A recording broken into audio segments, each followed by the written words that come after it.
Good day, everyone. We are now on the third installment of our course, Lesson 3, Module 1.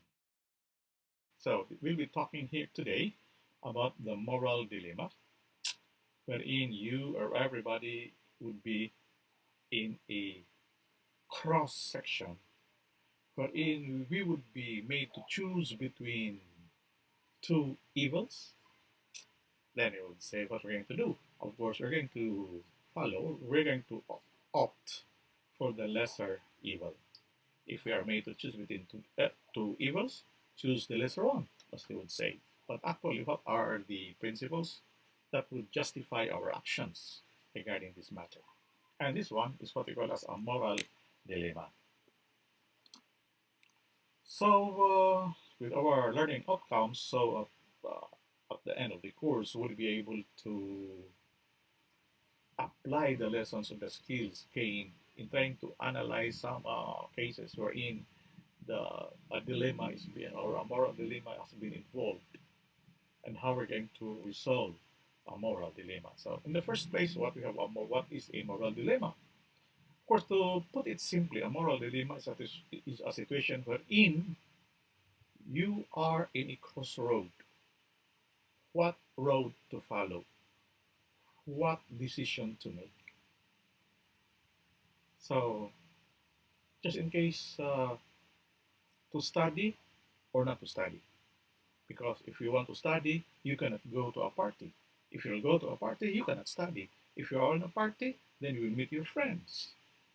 So, which is now of higher value, to study or to go to a party? So, in this case, is the case may be very simple, but there are cases then there are instances that we could not just decide on what to do. Most especially if both we like both and we are made to choose with only one option. So, for instance, in our case, then you know very well that somebody would kill or would assassinate the mayor of your town, and that weapon has been borrowed to your father, and then the owner of that weapon or the owner of the we said the owner of that weapon wanted back the instrument being borrowed, and you know that it will be used to kill the mayor. So what we're going to do? Of course, the point there that anything borrowed, the principle that anything borrowed should be returned. And in situations like this, upon knowing that the weapon will be used to harm somebody, are you going to return the weapon? Or are you going to return the borrowed equipment or the borrowed thing? A moral dilemma, then, if you're going to define it, is a conflict of, they would say, a conflict of moral principles. So, when we are forced to choose between two or more options, and then one of those options or either of those, we do not have them both. So, we have to choose either of those. So, the point then now, how to resolve? How shall we resolve a moral dilemma? So, there are principles we have to follow then that we have to observe, or maybe you have to be aware of. One of the principle of freedom and responsibility. Then we're going to have the principle of voluntariness, principle of volition. This we're going to tackle one by one. So first, let's have freedom. It is very important for any action to be called moral action that we are be responsible for the action if we have the so-called freedom. If we are going to define freedom, it means free from any form of coercion.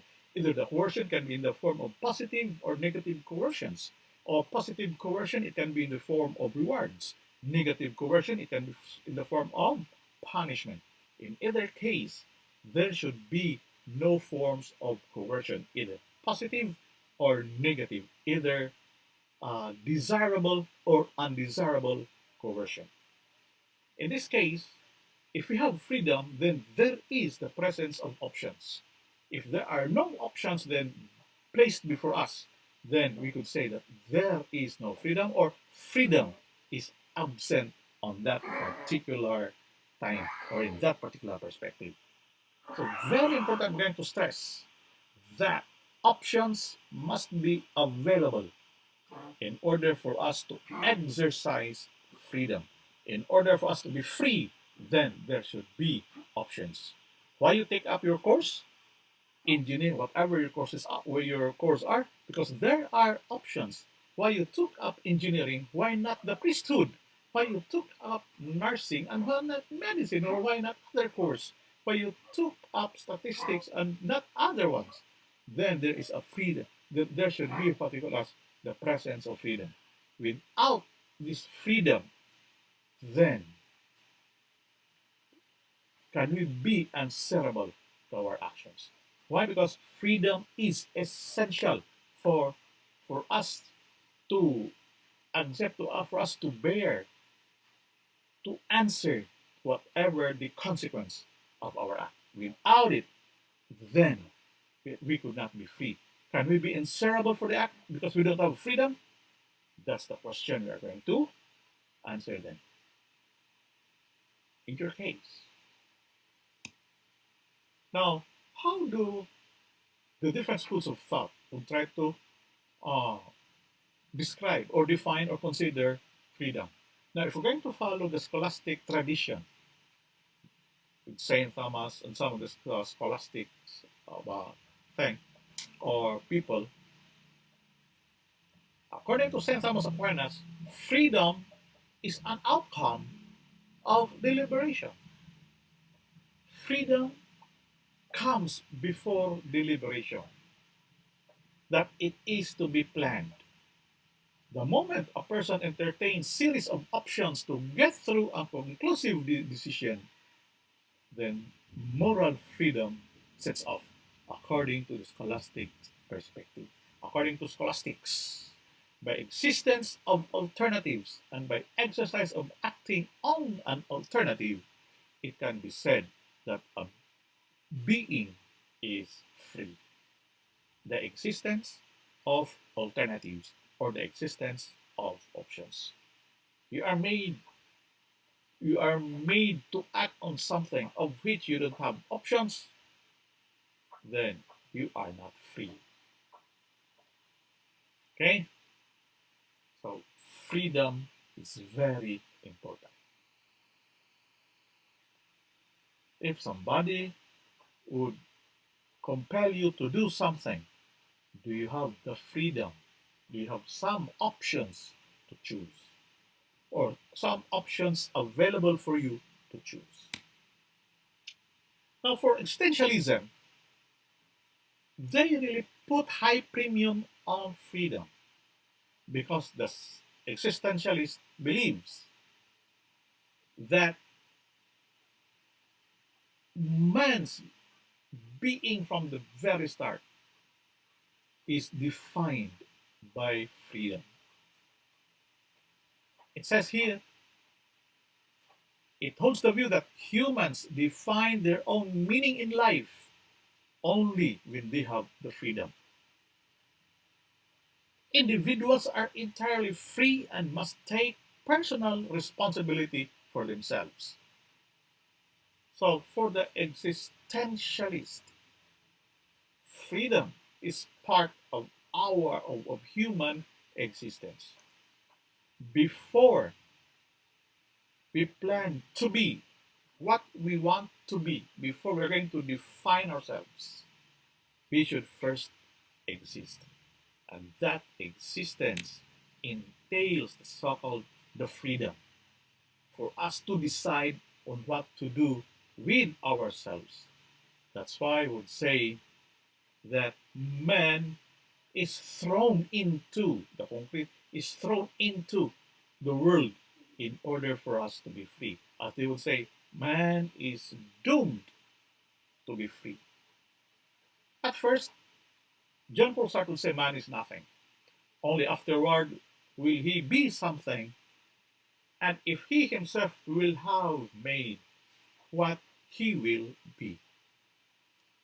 So, existence precedes essence, and it is an existence that we can have the essence if there is so-called freedom in every day of our existence. And the exercise of freedom, it's not only but that because they have the freedom, in the exercise of it, it also implies then the so-called responsibility that we have the ability to respond to whatever the outcomes of our action. Thus, there is what they call as we are duty bound to perform or to answer whatever the outcomes of our actions. According to Aristotle, moral responsibility originates with the moral agent as the decision maker and grows out of an ability to reason, an awareness of action and consequences, and willingness to act free from external compulsion. Hence, in this context, then, responsibility entails volition or willingness on the part of the agent and voluntariness, of volition or desire on the part of the agent and voluntariness to carry out the tasks and the consequences of the act. So, responsibility now calls for us to respond, to take the consequence, whatever the consequence of our actions. It's not passing the buck to others. We do decide on this, and whatever the consequence, let others answer for that. That is not what we call as the true meaning of responsibility and having to have freedom. So freedom and responsibility goes hand in hand. We have the freedom, but we have also the responsibility of that. If you try to take the responsibility, then you must have also the different options present for us in order to be responsible for all our decisions. Now, this voluntariness, together with the two, freedom and responsibility, the presence of voluntariness, because we said prior on not to be coerced, voluntariness is the third aspect of a moral act of me myself being responsible for the actions I made or for the decisions I made. So voluntariness can be put into the three, we would say, the three conditions of voluntariness.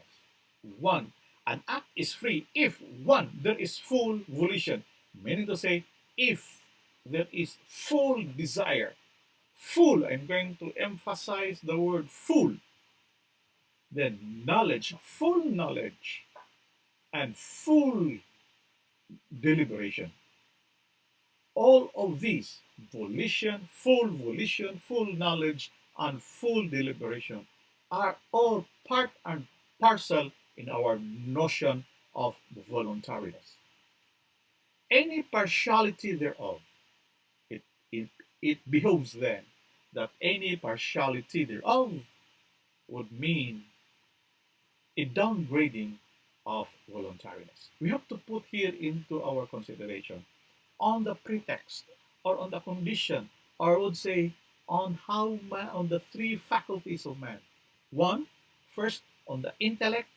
Two, on that is intellect, then desire and will. So first intellect, second desire or emotion, and the will. What does it mean? Anything that the intellect sees as good, necessarily the will desires it and will not stop until such time that the will get what it desires. No, you can examine yourself on this context. Anything that the intellect sees as good, necessarily the will desires it. Necessarily the will desires it. There is the emotive function of what the intellect perceives, anything that perceives as good. So this is very important here. The point is what type of good we have tried to thought of, to think of some. What type of good that we have thought of. So is there full volition? Is there full knowledge that you are not under the, I would say, influence of something? And full deliberation that everything has been examined and studied before. All exhaustive means are being applied, scrutinized before we're going to declare war. So this is that is on the context of voluntariness. So therefore here, in order for us to resolve a moral dilemma, first, the freedom. Second, apply the principle of responsibility.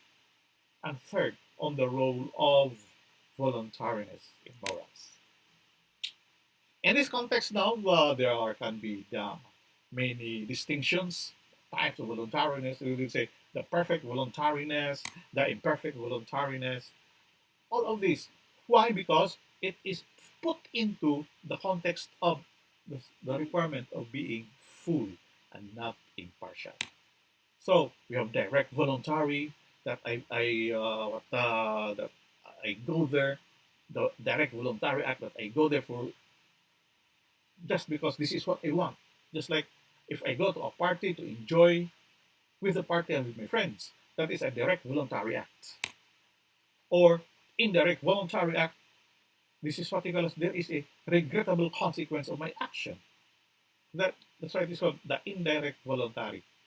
So, for example, they have the example box, the unintended killing of non-combatants in a war as a result of bombing as a military objective.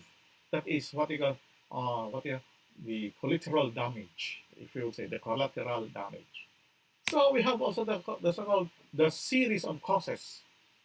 So just to read this one on this case, on particular this principle on the series of causes. The first cause is the cause of all causes.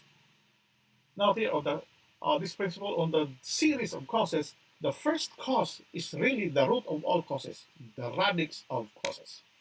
So in this context now, we have now if we're going to apply, this is now what we call the principle of double effect, meaning my action has another effect.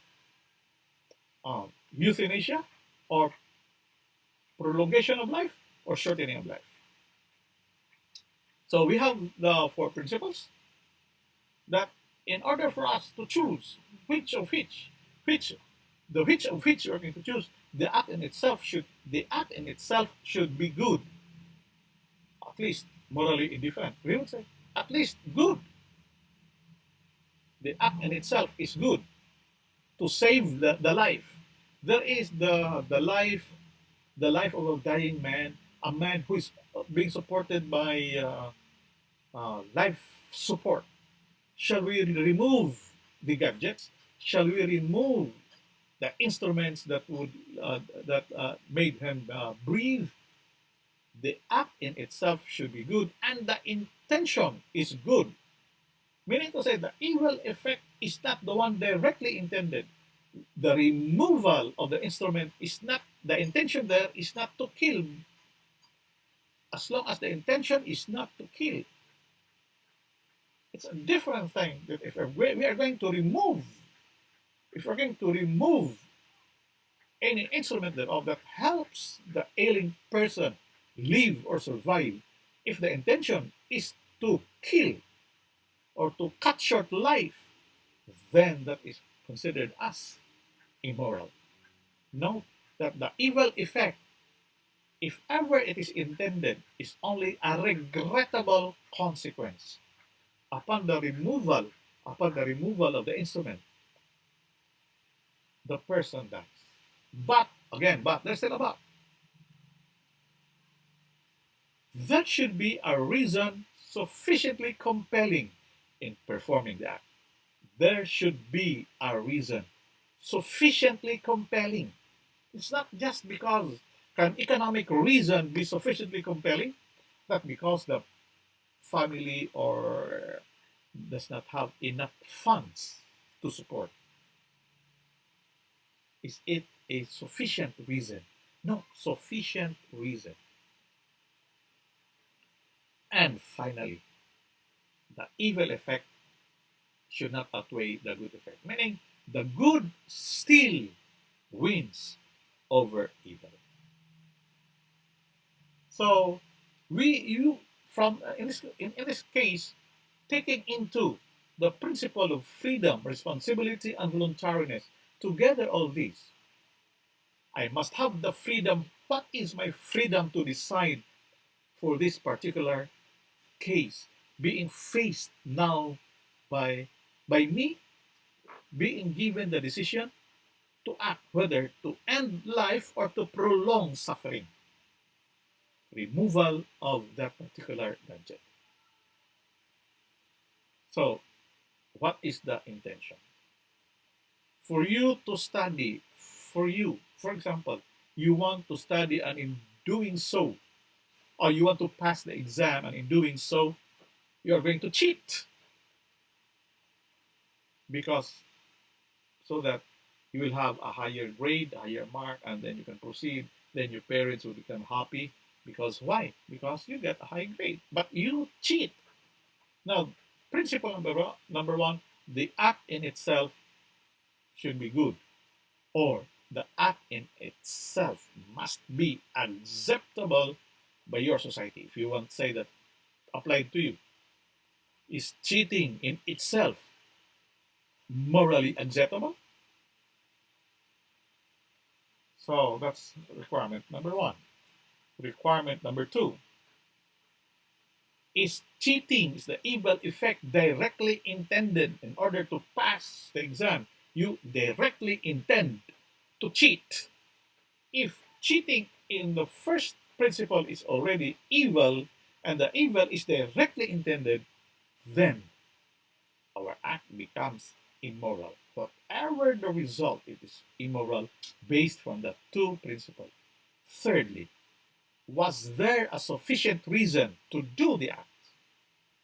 Why cheat? Are there no other means? What is that compelling reason for you to cheat? Because you're afraid. You cheat because you're afraid that your parents will punish you the moment they would say that you would fail or you will receive something undesirable. And then finally, the evil effect should not outweigh the good effect. What is the good effect? And what is the evil effect?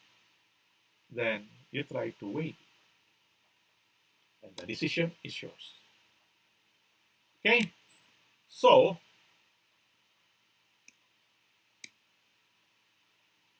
what lessens accountability then? What lessens? We are not saying here what frees us from accountability. Of course, we would say full knowledge. We said that full knowledge in that principle, we said full knowledge. So, therefore, ignorance lessens responsibility, or ignorance lessens our accountability. Why? Because I don't know. Now, again, there are many types of ignorance.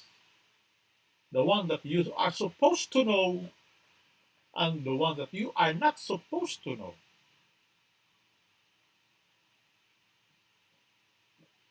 Okay?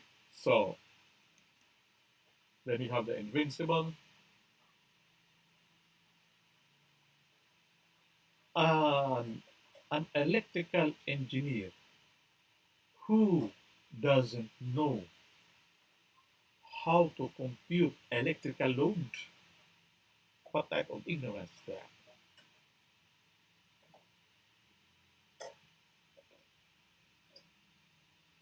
A nurse who doesn't know what is paracetamol all about. So, what type of ignorance? Okay, so we have now the practice test case. So, do read this one And I want you to make your decision on what to do with the case of Mr. Jones. I took up this case from a source, I forget where do I get this. So, how will you resolve the case? Okay? So, with this, how to how we are going to do if we are faced with situations, what we're going to do if we are faced with situations. What are the steps, what are the principles that would guide us, in our decision. So with this, I would say thank you for watching and listening to this short lecture. And I hope that this one could help you read and or understand our text that placed in our repository or in our learning management system. So thank you.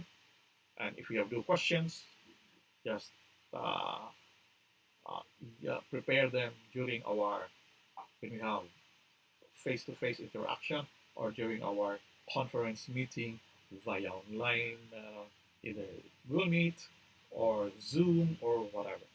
Or you can have in our chat box.